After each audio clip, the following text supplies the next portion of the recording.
ಇಂದು ನಾವು ಕೇವಲ ಒಂದು ಸಾಮಾನ್ಯ ಘಟನೆಯ ಬಗ್ಗೆ ಮಾತನಾಡುತ್ತಿಲ್ಲ.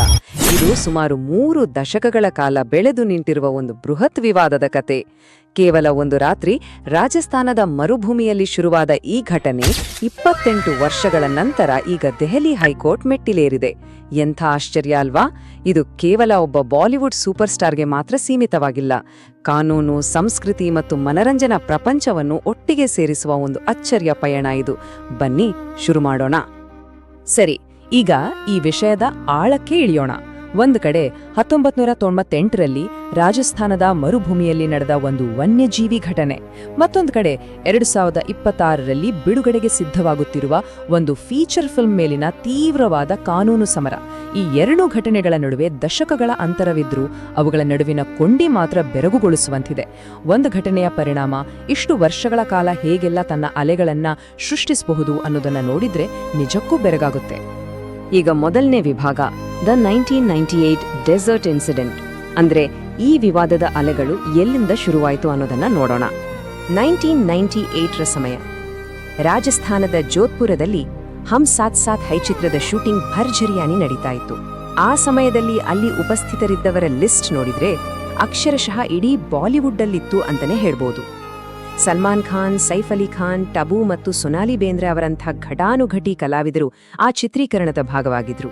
ಇಷ್ಟು ದೊಡ್ಡ ತಾರಾಗಣ ಅಲ್ಲಿ ಸೇರಿದ್ದೇ ಮುಂದಿನ ಎಲ್ಲಾ ಗಂಭೀರ ಆರೋಪಗಳಿಗೆ ಮತ್ತು ವಿವಾದಗಳಿಗೆ ಪ್ರಮುಖ ವೇದಿಕೆಯಾಯಿತು. ಶೂಟಿಂಗ್ ಮುಗಿದ ನಂತರ ರಾತ್ರಿಯ ಹೊತ್ತು ನಡೆದಿದೆ ಎನ್ನಲಾದ ಒಂದು ಘಟನೆಯೇ ಈ ಇಡೀ ವಿವಾದದ ಕೇಂದ್ರಬಿಂದು.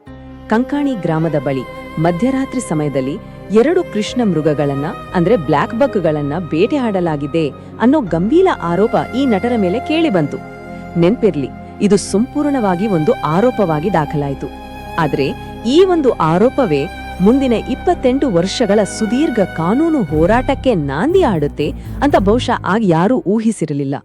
ಸೊ ಇಲ್ಲಿನ ಅತ್ಯಂತ ಪ್ರಮುಖ ಅಂಶ ಏನಂದ್ರೆ, ಈ ಕೃಷ್ಣ ಮೃಗ ಅಥವಾ ಕಾಲಾ ಹಿರನ್ ಅನ್ನೋದು ಕೇವಲ ಒಂದು ಸಾಮಾನ್ಯ ಪ್ರಾಣಿಯಲ್ಲ. ಭಾರತದಲ್ಲಿ ಇದು ಕಾನೂನಿನ ಅಡಿಯಲ್ಲಿ ಬರುವಂತಹ ಒಂದು ಸಂರಕ್ಷಿತ ವನ್ಯಜೀವಿ ಪ್ರಭೇದ. ಹೇಗಾಗಿ ಇವುಗಳನ್ನ ಬೇಟೆಯಾಡುವುದು ಕಾನೂನುಬದ್ಧವಾಗಿ ಅತ್ಯಂತ ಕಠಿಣವಾದ ಮತ್ತು ಗಂಭೀರವಾದ ಅಪರಾಧ. ಈ ಕಟ್ಟುನಿಟ್ಟಿನ ಕಾನೂನಾತ್ಮಕ ಹಿನ್ನೆಲೆಯ ಕಾರಣದಿಂದಾಗಿಯೇ ಈ ನಿರ್ದಿಷ್ಟ ಆರೋಪಕ್ಕೆ ಇಷ್ಟೊಂದು ಶಾಸನಬದ್ಧ ತೂಕ ಮತ್ತು ಗಂಭೀರತೆ ಬಂದ್ಬಿಟ್ಟು. ಇಲ್ಲಿಂದ ನಾವು 2ನೇ ವಿಭಾಗಕ್ಕೆ ಹೋಗೋಣ. Decades of legal battles. ಅಂದ್ರೆ ಈ ನ್ಯಾಯಾಂಗ ಪ್ರಕ್ರಿಯೆಯ ದಶಕಗಳ ಕಾನೂನು ಹೋರಾಟ ಹೇಗಿತ್ತು ಅಂತ ನೋಡೋಣ. ಈ 28 ವರ್ಷಗಳ ಸುದೀರ್ಘ ಪಯಣವನ್ನು ನಾವಿಲ್ಲಿ ಟೈಮ್ ಲೈನ್ ಮೂಲಕ ನೋಡಬಹುದು. ಇದು 1998ರ ಆರಂಭಿಕ ಘಟನೆಯಿಂದ ಶುರುವಾಯಿತು. ಆಮೇಲೆ 2006ರಲ್ಲಿ ವಿಚಾರಣಾ ನ್ಯಾಯಾಲಯ ನೀಡಿದ ಮೊದಲ ತೀರ್ಪು ಬಂತು. ತದನಂತರ 2018ರಲ್ಲಿ ಜೋಧಪುರ ನ್ಯಾಯಾಲಯ ನೀಡಿದ ಮತ್ತೊಂದು ತೀರ್ಪು, 2024ರಲ್ಲಿ ನಡೆದ ಮನೆ ಮೇಲಿನ ಗುಂಡಿನ ದಾಳಿ ಮತ್ತು ಈಗ 2026ರ ದೆಹಲಿ ಹೈಕೋರ್ಟ್ನ ಚಲನಚಿತ್ರ ವಿವಾದ. ಈ ಕಾಲಮಿತಿಯನ್ನು ನೋಡಿದರೆ ಒಂದು ವಿಷಯ ಬಹಳ ಸ್ಪಷ್ಟವಾಗುತ್ತೆ. 1998ರ ಒಂದು ಘಟನೆ ದಶಕಗಳ ನಂತರವೂ ಹೇಗೆ ಬೃಹತ್ ಪರಿಣಾಮಗಳನ್ನು ಮತ್ತು ಸರಣಿ ಘಟನೆಗಳನ್ನು ಹುಟ್ಟುಹಾಕಲೇ ಇದಲ್ವಾ? ಈ ಪ್ರಕರಣದ ನ್ಯಾಯಿಕ ಫಲಿತಾಂಶಗಳನ್ನು ನಾವು ಹೋಲಿಸಿ ನೋಡಿದ್ರೆ ನಮಗೆ 2 ಸಂಪೂರ್ಣ ಭಿನ್ನವಾದ ಚಿತ್ರಣಗಳು ಸಿಗ್ತವೆ. 2018ರ ತೀರ್ಪುಗಳ ಸಾರಾಂಶವನ್ನು ನಾವು ಇಲ್ಲಿ ಗಮನಿಸಬಹುದು. ಒಂದು ಕಡೆ ಮುಖ್ಯ ಆರೋಪಿಯಾದ ಸಲ್ಮಾನ್ ಖಾನ್ ಅವರಿಗೆ 2006 ಮತ್ತು 2018ರಲ್ಲಿ ತಲಾ 5 ವರ್ಷಗಳ ಶಿಕ್ಷೆ ವಿಧಿಸಲಾಯಿತು. ನಂತರ ಅವರಿಗೆ ಜಾಮೀನು ದೊರೆಯಿತು ಮತ್ತು ಪ್ರಕರಣವು ಇಂದಿಗೂ ಮುಂದುವರೆದಿದೆ. ಇನ್ನೊಂದೆಡೆ ಉಳಿದ ಸಹ ಆರೋಪಿಗಳ ವಿರುದ್ಧ ಸೂಕ್ತ ಸಾಕ್ಷ್ಯಾಧಾರಗಳು ಇಲ್ಲದ ಕಾರಣದಿಂದ ಅವರನ್ನ 2018ರಲ್ಲಿ ಸಂಪೂರ್ಣವಾಗಿ ಖುಲಾಸೆಗೊಳಿಸಲಾಯಿತು.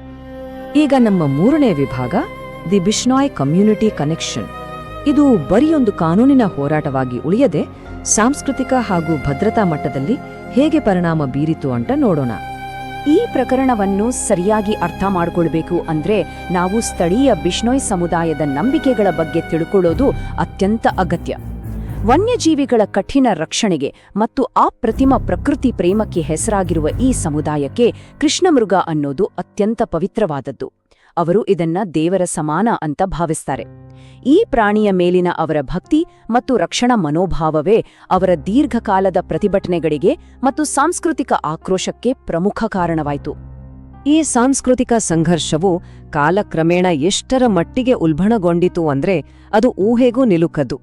ಬಿಷ್ಣೋಯ್ ಸಮುದಾಯದ ನಿರಂತರ ಪ್ರತಿಭಟನೆಗಳು ಒಂದು ಕಡೆಯಾದ್ರೆ, ಭೂಗತ ಜಗತ್ತಿನ ನಂಟು, ವಿಶೇಷವಾಗಿ ಗ್ಯಾಂಗ್ಸ್ಟರ್ ಲಾರೆನ್ಸ್ ಬಿಷ್ಣೋಯ್ಗೆ ತಳುಕು ಹಾಕಿಕೊಂಡಿರುವ ಬೆದರಿಕೆಗಳು ಇನ್ನೊಂದು ಕಡೆ.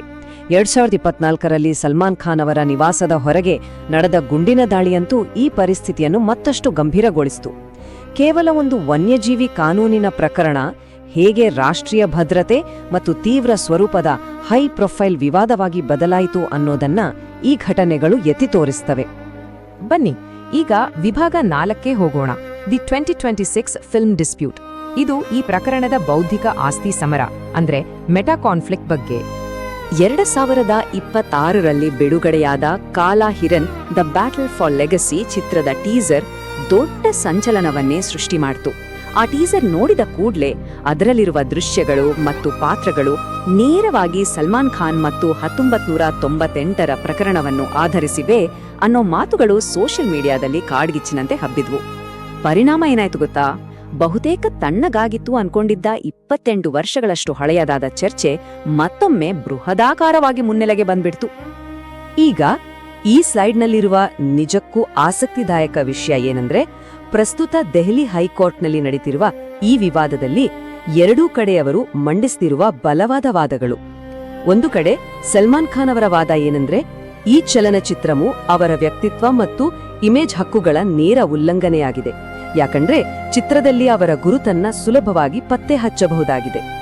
ಮತ್ತೊಂದೆಡೆ ಚಲನಚಿತ್ರ ನಿರ್ಮಾಪಕರು ಇದನ್ನ ಸಂಪೂರ್ಣವಾಗಿ ತಮ್ಮ ಸೃಜನಾತ್ಮಕ ಅಭಿವ್ಯಕ್ತಿ ಮತ್ತು ಕಲಾತ್ಮಕ ಸ್ವಾತಂತ್ರ್ಯ ಅಂತ ಸಮರ್ಥಿಸಿಕೊಳ್ತಿದ್ದಾರೆ. ಇದು ಕಾನೂನಿನ ಚೌಕಟ್ಟಿನಲ್ಲಿ ನಡೀತಿರುವ ಅತ್ಯಂತ ಕುತೂಹಲಕಾರಿ ಸಮರ. ಈ ಎಲ್ಲ ವಿವರಣೆಗಳನ್ನ ಗಮನಿಸಿದ ನಂತರ ಕೆಲವು ಪ್ರಮುಖ ಪ್ರಶ್ನೆಗಳು ನಮ್ಮೆಲ್ಲರ ಮನಸ್ಸಿನಲ್ಲಿ ಮೂಡೋದು ಸಹಜ. ಕಾಲಾ ಹಿರಣ್ ಚಲನಚಿತ್ರ ಬಿಡುಗಡೆಯಾಗುತ್ತಾ ಅಥವಾ ನ್ಯಾಯಾಲಯ ಇದಕ್ಕೆ ತಡೆಯಾಜ್ಞೆ ನೀಡಲಿದೆಯಾ? ಮತ್ತು ಎಲ್ಲಕ್ಕಿಂತ ಮುಖ್ಯವಾಗಿ, ಈ 28 ವರ್ಷಗಳ ಸುದೀರ್ಘ ವಿವಾದ ಎಂದಾದರೂ ನಿಜವಾಗಿ ಅಂತ್ಯಗೊಳ್ಳುತ್ತಾ? 1998ರ ಘಟನೆಯ ಈ ಪರಂಪರೆ ಎಲ್ಲಿಗೆ ತಲುಪಲಿದೆ ಮತ್ತು ಈ ಕಾನೂನು ಮತ್ತು ಸಾಂಸ್ಕೃತಿಕ ಹೋರಾಟದ ಮುಂದಿನ ಅಧ್ಯಾಯ ಏನಾಗಬಹುದು ಅನ್ನೋ ಈ ಕುತೂಹಲಕಾರಿ ಪ್ರಶ್ನೆಗಳೊಂದಿಗೆ ಇಂದಿನ ಈ ವಿಶ್ಲೇಷಣೆಯನ್ನ ನಾವು ಮುಕ್ತಾಯಗೊಳಿಸೋಣ. ಈ ಇಡೀ ಪ್ರಕರಣ ನಮಗೆ ಕಲಿಸುವ ಅತಿದೊಡ್ಡ ಪಾಠ ಅಂದ್ರೆ, ಕೆಲವು ಘಟನೆಗಳ ಅಲೆಗಳು ಕಾಲದ ಮಿತಿಯನ್ನ ಮೀರಿ ಚಲಿಸುತ್ತವೆ. ಮುಂದಿನ ದಿನಗಳಲ್ಲಿ ಈ ಬೃಹತ್ ಕಥೆ ಯಾವ ಅಂತಿಮ ತಿರುವು ಪಡೆಯಲಿದೆ ಅನ್ನೋದು ನಿಜಕ್ಕೂ ಕುತೂಹಲಕಾರಿ.